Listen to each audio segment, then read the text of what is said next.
AI가 아무리 똑똑해도 우리에게 해줄 수 없는 답이 있습니다. 인간에게 가장 궁극적인 질문이죠. 나는 누구인가? 나는 무엇을 위해 태어났는가? 나는 어디에서 와서 어디로 가는가? 인류의 종교와 철학을 통틀어 이 세 가지가 아닐까요? 과거에는 철학자와 수행자들만 했던 질문이지만 인공지능 시대가 본격적으로 시작되면 더 많은 사람들이 하게 될 질문입니다. 이건 인공지능처럼 기억력이 좋고 똑똑한 것과는 상관이 없습니다. 만약 AI가 당신은 누구입니다. 당신은 무슨 일을 하기 위해서 태어났습니다. 라고 정확히 대답해준다면 조작되었을 가능성이 오히려 높습니다. 왜 그럴까요? 이 질문은 매우 개인적이고 또 실존적인 질문이기 때문입니다. 생명공학이 발달해서 DNA 검사로 알 수 있는 것이 아닙니다. 하드웨어인 육체를 아무리 실험해도 내가 누구인지는 알 수 없습니다. 왜냐하면 나는 내 성격이나 재능, 학벌이나 가문이 아닌 그 무엇이기 때문입니다. 안녕하세요. 마인드 알람입니다. 제가 챗 GPT에게 이렇게 물어봤습니다. 철학적 질문. 나는 누구인가? 나는 왜 태어났는가? 나는 어디에서 왔으며 죽으면 어디로 가는가?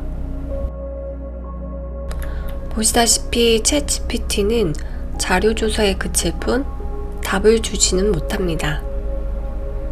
답은 우리 스스로가 찾아야 하는 질문입니다. 먹고 살기도 바쁜데 이 질문이 왜 중요하냐고요? 우리의 일자리를 대체하는 AI 시대는 역설적으로 인간은 인간답게 살아갈 수 있는 기회가 온 것입니다. 우리는 일의 효율과 편의를 위해 AI 기술을 사용해야 하며 거꾸로 통제를 당해서는 안 되겠죠. 그러기 위해서는 우리의 개별의식을 끌어올리고 집단의식도 끌어올려야 합니다. 그렇지 않으면 시대에 도태되는 사람들은 쉽게 불행을 느끼는 시스템이 될 것이니까요. 바로 이 점이 인류의 생존을 위협하는 문제입니다. 삶의 진정한 의미를 찾기 위해서는 나에 대한 성찰이 필요합니다. 내가 중심이 잡히면 정신이 쉽게 무너지지 않습니다. 알코올이나 약에 의존할 필요도 없고요.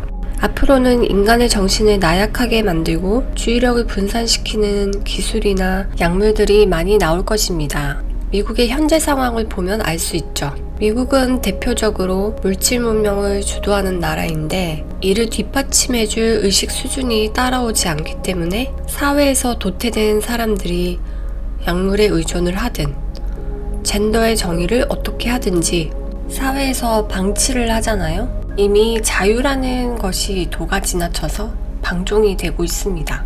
그에 비해 한국인들은 의식 수준이 있기 때문에 그렇게까지 되진 않지만 안심할 수 있는 상황은 아닙니다. 우리 몸을 하드웨어라고 하고 의식을 소프트웨어라고 가정해 볼게요. 하드웨어의 진화는 생명공학 발달로 앞으로 노화 진행을 느리게 하면서 100년 이상 살 수 있는 시대가 열립니다. 그에 비해 의식의 진화는 하드웨어의 발전 속도에 따라가지 못하고 있죠. 그 예로 빈부격차, 젠더 정체성의 혼란, 우울증, 극단적 선택을 하는 사람들이 점점 많아지는 걸 보면 알 수 있죠. 우리 몸을 차로 비유하고 운전자를 의식에 비유하겠습니다.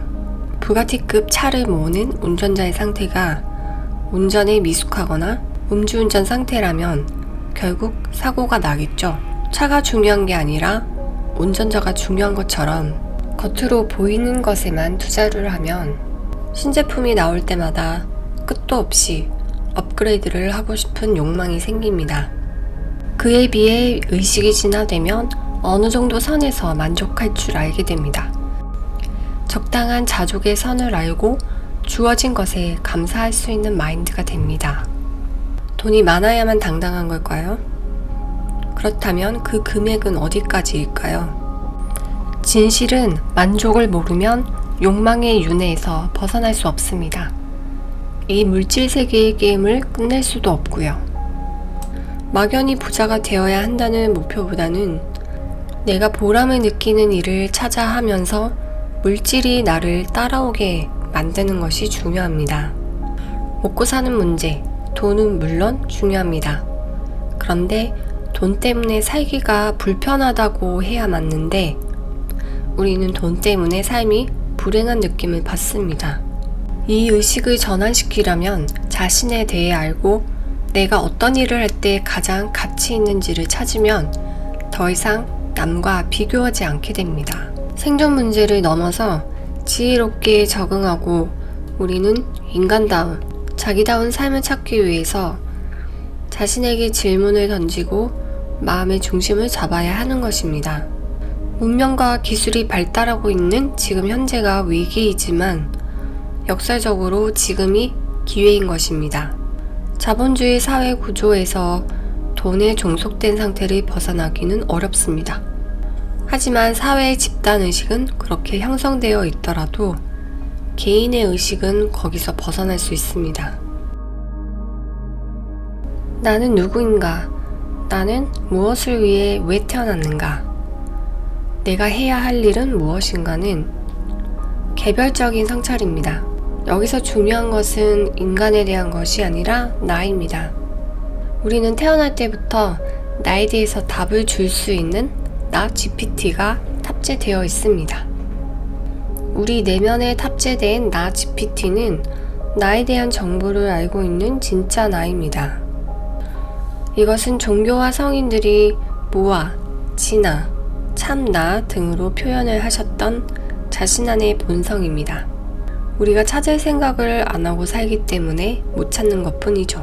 우주는 랜덤하게, 무심하게 우리에게 내면의 본성에 귀를 기울이라고 시그널을 보냅니다. 내 안에 나는 답을 알고 있고 나는 그걸 알아차릴 수 있게 깨어있기만 하면 됩니다. 그런데 우리는 이 시그널을 놓치거나 무시해버립니다. 내면의 시그널을 산만하게 만드는 방해물들이 너무 많거든요. 재밌는 것도 봐야 하고 맛있는 것도 먹어야 하고 놀러도 가야 하고 투잡도 해야 하고 해야 할 게 너무 많아서 내면을 들여다볼 여유가 없는 것이죠. 제일 중요한 것은 나입니다. 내가 없으면 이 세상도 우주도 존재하지 않습니다. 알기 쉽게 부처님과 예수님 말씀을 잠시 인용하겠습니다. 부처님의 명언 천상천하 유아독존, 이 말씀은 인간적인 내가 잘났다가 아니라 내 안에 나의 중요성을 알았다는 뜻입니다. 예수님도 이렇게 말씀하셨죠. 나는 길이요 진리요 생명이다. 여기서 나는 내 안의 참나이고 본성입니다. 예수님 자신을 지칭할 때는 인자라는 표현을 썼습니다. 두 분 다 공통적으로 자기 마음속에서 참나, 진화, 본성을 찾으라고 하신 거죠. 2, 3차원의 물질 세계에서 물질로 인해 받는 고통은 물질적 욕망에 한눈 팔게 하면서 자신 안의 본성에 눈을 돌릴 수 없게 합니다. 왜냐고요? 진짜 값진 것을 발견하는 사람은 아주 소수이고 3차원 세계의 굴레를 벗어나는 길은 자기 개발서에 나와 있지 않으니까요. 그럼 이 3차원 의식의 한계를 어떻게 하면 깰 수 있을까요? 순서를 바꾸면 됩니다. 순서는 물질이 먼저가 아니고 나의 내면의 힘이 먼저입니다. 우리가 나 자신을 믿을 때 당당하게 살 수 있는 것이고 또 무엇이든 할 수 있는 힘이 생기는 것입니다. 그렇지 않으면 나의 정체성이나 삶의 의미가 권위 있는 학계에 통계된 연구 결과나 미디어의 영향을 받아 자주 흔들리게 될 테니까요. 내면의 힘을 키우려면 자신에게 해야 되는 질문이 있습니다. 나는 누구인가? 나는 왜 태어났는가? 나는 무엇을 해야 하는가? 질문의 답은 그렇게 순식간에 오지는 않습니다. 왜냐하면 우리는 살아오면서 주입된 정보와 지식들, 주관적 경험과 감정들이 우리의 자의식 주변을 싸고 있기 때문에 이 껍데기들을 걷어내야 속살이 나오기 시작하거든요. 여러분은 이 질문의 답이 궁금하신가요? 먼저 해야 할 일은 내면의식을 최적화시키는 것입니다. 내면의식을 최적화시킬 수 있는 방법은 다음과 같습니다. 첫 번째, 글쓰기. 아주 솔직하게 써보세요. 나는 누구인가? 나는 무엇을 위해 태어났는가를 의식의 흐름대로 쓰시는 거예요. 이때 대부분 이름이나 하는 일, 나의 성격 등을 나열하게 됩니다. 사실 이것은 진정한 나는 아닙니다. 하지만 내가 아닌 껍데기들을 알아야 나에 대한 성찰이 깊어질 수 있습니다. 두 번째, 명상하기. 명상하려고 앉으면 잡념이 많이 떠오르죠. 잡념이 많다는 것은 그만큼 걷어내야 하는 것들이 많다는 것이고요. 명상법은 여러분이 마음이 끌리는 방법부터 해보시면 됩니다.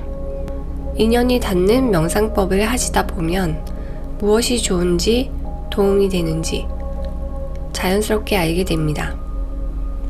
뭐든지 자연스럽게 되는 것이 좋거든요. 세 번째, 디지털 디톡스. 습관적으로 켜는 미디어의 노출을 최소화하시고 자연 속에 있는 시간을 좀 더 늘려보세요. 자연이 가진 에너지는 인간의 에너지를 정화시켜 주기 때문에 여러분이 내면의식에 접속할 수 있는 상태가 될 수 있게 도와줍니다. 일단은 지속적으로 정신과 육체가 맑아지고 건전해질 필요가 있습니다.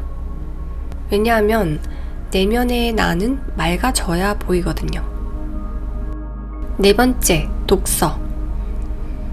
돈 버는 자기 개발서도 좋지만 의식과 마음 수양에 도움이 되는 책도 많이 읽어보세요. 그냥 이유 없이 끌리는 책을 읽으시면 됩니다. 책에서 어떤 실마리를 찾게 되는 경우가 있습니다. 다섯 번째, 울고 싶을 때는 참지 말고 울기. 우리가 그동안 자신을 돌봐주지 않은 것들이 어느 날 어떤 계기로 눈물이 봇물 터지듯이 나올 때가 있습니다. 우리는 어릴 때부터 그리고 사회생활을 하면서 울지 않고 억누르는 것이 익숙해져서 느낌에 무감각해졌습니다. 그런데 실제로 눈물을 흘리면 스트레스 호르몬이 몸 밖으로 눈물과 함께 나간다고 해요. 눈물이 나온다는 것은 뭔가 억눌린 것을 풀기 위해서 나오는 것인데 참으면 오히려 스트레스 호르몬이 나가지 못해서 독이 된다고 해요. 눈물을 흘리면 행복 호르몬으로 알려진 엔돌핀, 세로토닌, 엔케팔린 등 신경 전달 물질이 분비됩니다. 엔케팔린은 모르핀보다 통증 완화 효과가 300배나 더 강하다고 합니다. 그러니까 기회가 오면 놓치지 말고 실컷 눌어서 풀어내시는 것이 감정 정화에 좋습니다. 나는 누구인가? 나는 왜 태어났는가? 나는 무엇을 해야 하는가? 이 질문의 답을 완전히 찾지 못해도 적어도 3차원적 관점에서는 벗어나 볼 수 있습니다. 분명한 것은 우리 내면에 답이 있습니다. 인간이 해야 할 일은 질문을 하는 것입니다. 여러분이 이 질문을 마음에 품고 있으면 이 우주가 이제부터 이 질문에 답을 줄 수 있는 인연의 끈을 하나씩 만들어 줄 것입니다. 인연은 개별적으로 그리고 여러분들이 알아차릴 수 있는 시그널로 올 것입니다. 사람마다 각자 상황이 다르니까요. 책으로든 사람이든 유튜브 영상이든지 간에요. 일단 질문을 시작하시면 길이 생깁니다. 여러분이 AI 시대에 인간다운 인생, 진정한 나를 만나는 여정을 시작하시길 바랍니다. 이 이야기가 도움이 되셨다면 좋아요와 구독, 마인드 알람을 알림 설정하시고 더 많은 이야기를 만나보세요. 감사합니다.